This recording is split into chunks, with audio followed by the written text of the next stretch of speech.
Bonjour. J'ai toujours voulu créer une boîte. C'est vrai, je suis designer. Des objets, j'en crée tous les jours, plein. Mais comment je suis passé de designer à entrepreneur? Et en quoi le design m'a-t-il aidé dans mon aventure? L'entreprise, c'est une aventure, c'est un voyage. Et pour moi, il commence à Paris en 2004, il y a 10 ans. Je suis tout juste diplômé d'un master de design et je commence à travailler. J'ai différents clients et je suis avec ma compagne Émilie, qui est kinésithérapeute, jusqu'en 2006. Et fin 2006, on en a marre.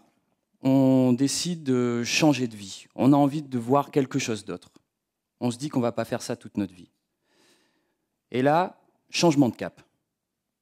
Direction Australie. Et pourquoi pas? On va à l'autre bout de la planète. Et là, on découvre un pays superbe, un peu l'opposé de ce qu'on vivait. Mais on avait un objectif. En allant en Australie, on s'était dit, ce serait super, on irait traverser le désert. Et là, on arrive dans le désert. C'est 1 mois et demi, 12 500 km, 600 km par jour. Imaginez-vous, il n'y a rien à faire, mais rien. C'est assez perturbant. On roule, on roule, on roule, on roule. Il n'y a rien à voir, il n'y a rien à faire, il n'y a personne à qui parler.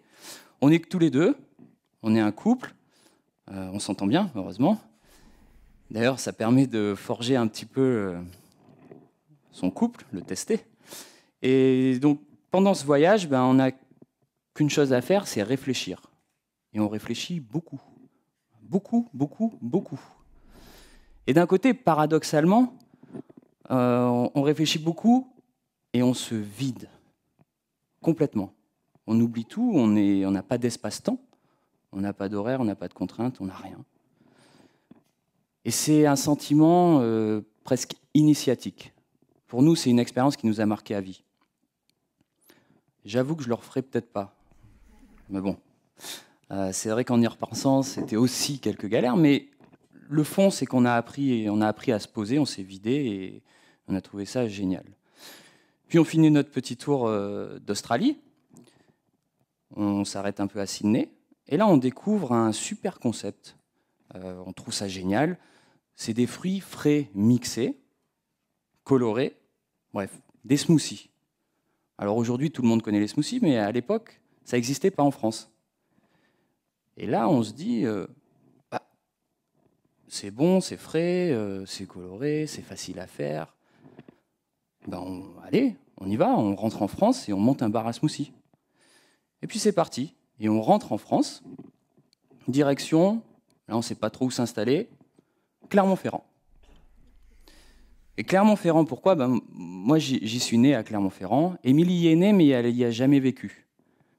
Et en fait, pour nous, par rapport au contraste avec le désert, en arrivant à Clermont-Ferrand, ça nous permet de nous ressourcer, fondamentalement. On a de la famille, on a des paysages, les images parlent d'elles-mêmes. Et pour nous, c'est vraiment un nouveau départ. Et on a toujours notre idée de smoothie. Alors, on sait pas trop comment vient une idée. Par contre, d'une idée naît un projet.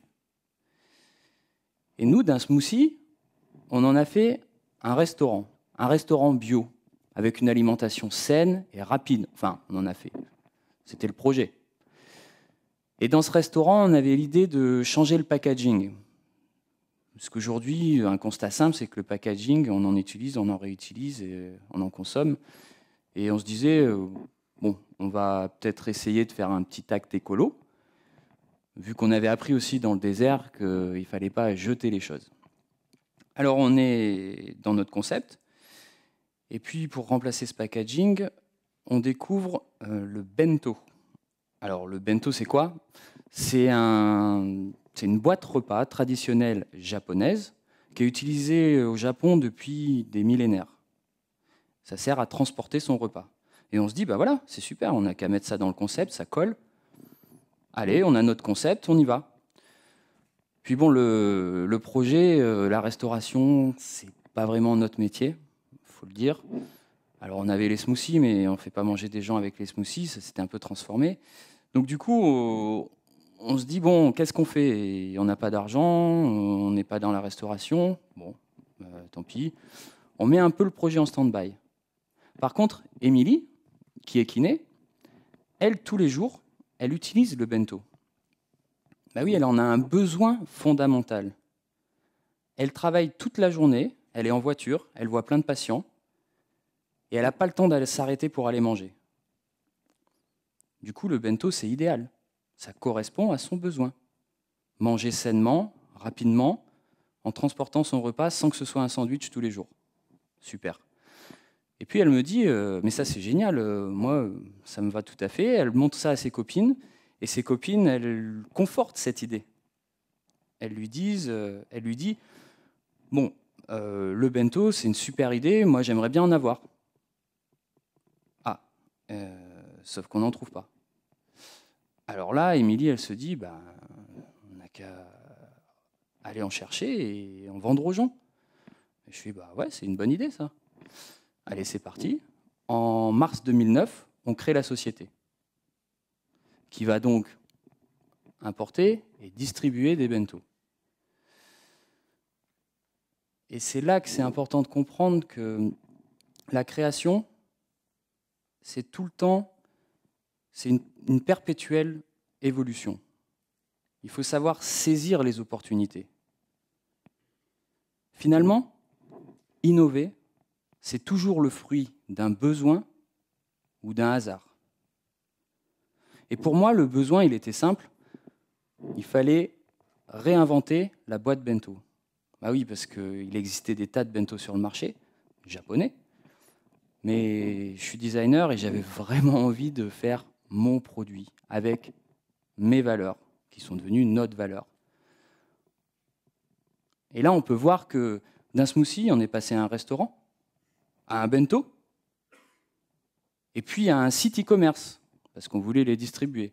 Et puis d'un site e-commerce, au final, on est devenu une marque, avec nos propres produits. Bon, ça ne s'est pas fait sans difficulté, j'avoue. On revient un tout petit peu avant sur la création d'entreprise. On a 3 difficultés majeures qu'on identifie. La première, c'est la recherche de fournisseurs. Alors là, imaginez notre désarroi devant ce type de page. Nous, on ne parle pas japonais, et les Japonais, ils ne parlent pas anglais.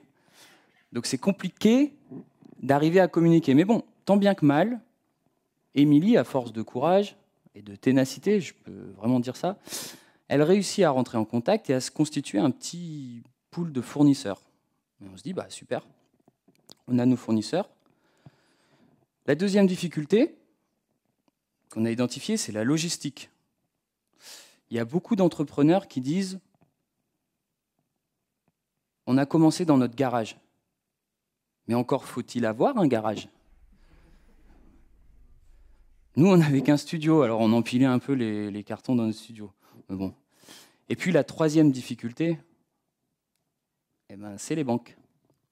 Ah oui, les banques. Alors là, on a tout entendu. Une femme chef d'entreprise, un designer, pas trop les pieds sur terre, un site Internet, mais Internet c'est quoi? C'est pas un peu trop risqué? Un produit japonais sans étude de marché, et ça n'existe pas. Autant vous dire que les banques, c'était niet. Alors on avait un apport personnel, pour parler technique, on avait un peu d'argent, mais il nous manquait quand même une bonne petite somme pour aller jusqu'au bout. Et aucune banque, rien, zéro, nous a prêté de l'argent. C'était un peu dramatique, mais on ne s'est pas laissé abattre et on s'est retourné un peu vers la famille. Dans ces cas-là, on demande un petit peu à notre entourage. Et là, on a trouvé une super solution. On a demandé donc au frère d'Émilie, qui est étudiant à l'époque, de faire un prêt étudiant. Eh ben, c'était une super idée parce que le taux était exceptionnel. Donc, en même temps d'avoir de l'argent, on faisait un super coup.